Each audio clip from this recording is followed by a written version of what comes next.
राज्याचे उपमुख्यमंत्री तथा अर्थमंत्री आदरणीय अजितदादा यांनी अर्थसंकल्प जाहीर केला।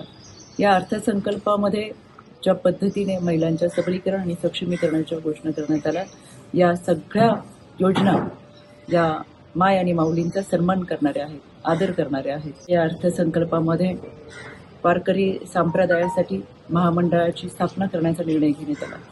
वारीमध्ये असलेल्या प्रत्येक दिंडीला 20,000 रुपये देण्याचा निर्णय करण्यात आला।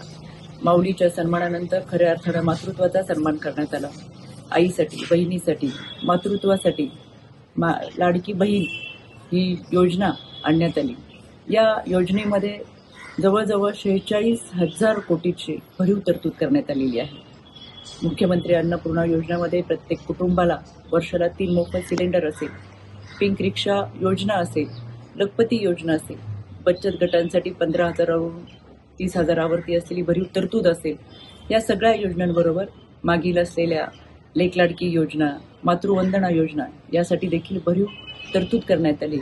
एकंदरीत आदरणीय दादांनी मांडलेला अर्थसंकल्प आमच्या महिला भगिनींच्या सबलीकरण आणि सक्षमीकरणाला बळकटी देणारा आहे। महाराष्ट्रातल्या तमाम महिला भगिनींच्या वतीने मी आदरणीय दादांचे मनापासून आभार व्यक्त करते आणि खऱ्या अर्थानं अर्थसंकल्प हा आमच्या महिला भगिनींच्या पुढच्या वाटचालीसाठी एक मोलाचे योगदान ठरणारे आहे।